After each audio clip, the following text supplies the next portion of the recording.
Hey, what's up, everybody? This is Charles, and welcome you guys to another episode of the Dreamerspro Show, where we cover everything from sports, hot topics, classic debates, and entertainment, where we give you guys a fresh perspective on things and how we see them. Now, in today's episode, the topic is previewing the Lakers versus Clippers Game 1 on opening night. So that's the topic I want to get into in today's video. But before we get into that, I want you guys to please make sure you go ahead and hit the like button, hit the subscribe button, and hit the notification bell to be notified whenever we drop our content. Also, be sure to check out our Dreamerspro Podcast, which we have linked in the description below. Be on the lookout for our Dreamerspro platform that we're launching in the first week of January, and also our website, Dreamerspro.com, which we're extremely excited about to launch in the coming year. So be on the lookout for all of those things, and we'll keep you guys posted as those things unfold. Anyway, let me get into the topic here. So finally, the NBA is back, guys. I am so excited. Now, obviously, all of this is going to depend upon whether when you guys are going to see this video. We're publishing it on opening night, which is December 22nd. But if you guys see it a little bit later, then it's going to be a little bit, less relevant to you guys. Anyway, I'm very excited about it, and finally we're going to have some basketball, and we have two games slated for opening night. We're going to have the Golden State Warriors versus the Brooklyn Nets, which is going to have Kyrie Irving, Stephen Curry, and the return of Kevin Durant, which we're all going to be excited about, especially to see how he bounces back from that Achilles injury. Now, in the preseason, he's looked pretty good. He looks pretty explosive. It looks like he has his first step, but that's the preseason. You know, teams aren't really taking the preseason too seriously. When games really start and games are starting to, teams are really competing and things actually count, these games matter. I'm assuming that the competition, the intensity and the level is going to go up a little bit higher. So we have to see how Kevin Durant performs, but that's something I'm really going to scrutinize, and I'm sure a lot of you guys are going to scrutinize that game just to see how he's moving and how he performs. So that's something, and also how he's going to mesh with Kyrie Irving during this regular season, given the type of personality that these two guys have. But although they're friends, I'm sure things should work out in the end, although it didn't seem to be the case with James Harden and Russell Westbrook, in that situation didn't work out in the end. Anyway, so that's the first game. And the second game is the game that I'm more excited about, which is going to be the Clippers and the Lakers. Now, that's the game that I think a lot of us, especially the people that watch this channel, are excited to see. Now, granted, some of you guys are Clippers fans, some of you guys are Lakers fans, some of you guys are just general, basketball fans, and I'm sure a lot of you guys are going to be really excited for that, primarily due to the fact of all of the hype that went into last season, the battle of these two LA teams. And to be quite honest with you, Kawhi Leonard is the one that actually took the first shot, right? He had the opportunity to go sign with the Lakers. They had the space for him. They could have paid to get him. It could have been him, LeBron, and AD. Kawhi Leonard decided he wanted to go play with the Clippers, and then brought Paul George, basically just, forced him to get out of his contract with the Oklahoma City Thunder, brought him over to the Clippers, and that started the whole battle of LA kind of rivalry. And, last season it was all about the hype. Kawhi Leonard dropped the shoe commercial, and opening night, just like this season, was the biggest event that we've seen in a while. And, for most of the season, it kind of lived up to it, I lived up to it. They had a 2-2 record. The Clippers took the first two games opening night. Paul George was not available. The Clippers were able to take that game. And both teams was kind of feeling out themselves. In the second game, the Clippers also were able to take the Christmas Day game. Now, granted, that Christmas Day game, the Lakers led for pretty much all the game, but the Clippers started to make a run in late in the third quarter, and in the fourth quarter, they finally took the lead. But it was a very close game, and it was extremely entertaining. And Kawhi Leonard had a fantastic game. Then on game 3, right before the shutdown, right before the global pandemic, the Lakers were able to take that game, and probably for me, I think that was the most impressive stretch of basketball that the Lakers played, really, because they had just beaten the number 1 seed in the NBA, the Milwaukee Bucks, 2 nights before, and then 2 nights later to have a turnaround and come and beat the Clippers, who were coming into town. They were already on a run. They had won, I think, like 6 in a row or something like that, and they were beginning to hit their stride. And for them to stop them dead in their tracks and beat them, I think that was a very impressive win for the Lakers. So for me, I think that was an impressive stretch of basketball. And with the whole Kawhi Leonard and LeBron James storyline kind of floating out there, LeBron had a bounce back game in that game 3.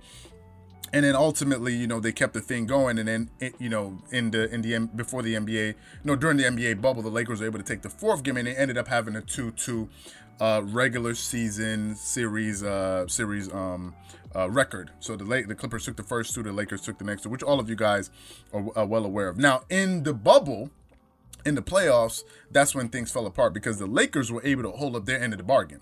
The Lakers said, "I'll see you in the Western Conference Finals. You guys said you wanted all the smoke. You guys made it clear at the beginning of the season that you were coming for us." So the Lakers said, "Okay, we accept the challenge, and we'll see you in the Western Conference Finals."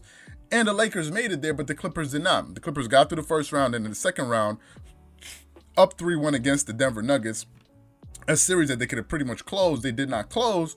And, they ended up blowing that 3-1 lead. And next thing you know, they became the laughing stock of the NBA and really the general sports world, because that story sort of ricocheted all around the sports world. And I remember that day like it was yesterday. It was crazy for all of us. So they lost that game, and the Lakers were able to hold up the end of the bargain, ultimately make it to the NBA Finals, and win the NBA Finals against, granted, it was a depleted Miami Heat team, but nevertheless, they were still able to win that game, and good for them. They won that game, and it was very good.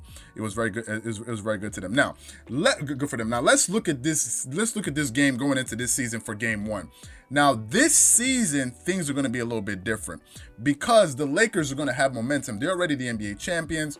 So for me, I'm looking at this Game 1. I'm actually predicting that I believe that the Lakers are actually going to win Game 1 for two reasons. Number one, because of momentum. They're fresh off an NBA championship. They just won the NBA title, right? Although they beat the Miami Heat, but they still won the NBA title. And for them, that bodes well. Number one, for players like Anthony Davis. Anthony Davis finally got the monkey off of his back. Now, AD last season had a sensational season. If I look at his numbers here in the regular season, he averaged 26.1 points per game, 9.3 rebounds, and 3.2 assists. You can throw in like over 1.5 steals and almost 2 blocks. So I think he got like 2.3 blocks per game. AD could have made a legitimate case for himself that he could have been the MVP of the regular season, because the Lakers had the number 2 seed in the NBA, but the number 1 seed in the Western Conference. And on most nights, arguably, AD was their best player. So Anthony Davis, going into the playoffs, hitting a game-winning shot, I think it was Game 2 against the Denver Nuggets to give them that, to put the Lakers up 2-0 in the series at that time. Anthony Davis is going to be playing with a lot of confidence. Right now, he's an NBA champion, a legitimate NBA champion. He has the jewelry to match his talent. So AD, I think, is going to be more confident going into this season, and I think you're going to see it in the demeanor of his game, and he should be, because finally he got the monkey off of his back, and I think that's something that's going to bode well, because confidence plays a big role, and we all saw how a lack of confidence can hurt you, especially in that Denver series versus the Clippers, when Paul George seemed to lose all of his confidence in most games.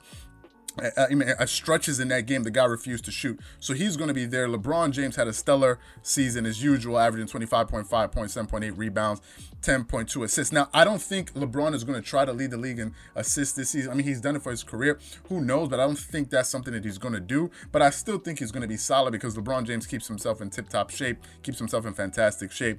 And Kawhi Leonard usually produces. He averaged over 27 points per game, 7 plus rebounds, 4.9 assists. Really, the person I'm going to be looking at is Paul George, right? Paul George is the guy. He seems to be the wild card for the Clippers, and sometimes he can be inconsistent. So I think the Lakers have momentum and continuity on their side. That's number one. Number two, I'm not sure if Marcus Morris Sr. for the Clippers is going to be available, who's an integral part of that team, who's a player I like a lot, and I think he's a difference maker for that team, for his shooting, for his defense, for his edge, the edge that he plays with. And I think he gives the team, he gives them, he gives them more shooting on the floor, but obviously he spaces the floor for them. And I'm not sure if he's not going to be available, then I don't know what type of lineup that they're going to go to. I don't even know how many minutes the Lakers are intending on playing LeBron James and Anthony Davis. But for those reasons, I think the Lakers are going to take Game 1. Now, I want the Clippers to win Game 1, to be quite honest with you.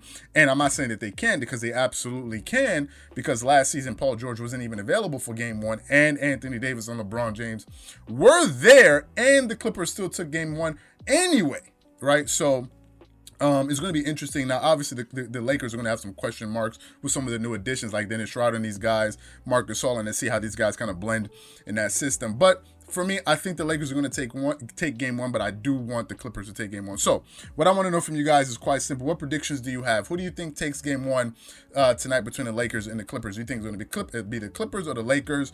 Whatever you guys think, please leave your thoughts and comments in the comment section below. If you want to give a breakdown as to why you're picking whomever to win that game, I'll be happy to hear it. Anyway, if you hopefully you guys enjoyed the video, and if you haven't hit the like button, make sure you go ahead and hit the like button, hit the subscribe button, hit the notification bell to be notified whenever we drop our content. Again, if you enjoyed this video, be sure to watch the next video on our channel. I'm sure you guys are going to enjoy that as well. Anyway, once again, this is Charles here from Dreamerspro, welcoming you guys into a brand new NBA season, and I'll catch you guys on the next episode. Peace.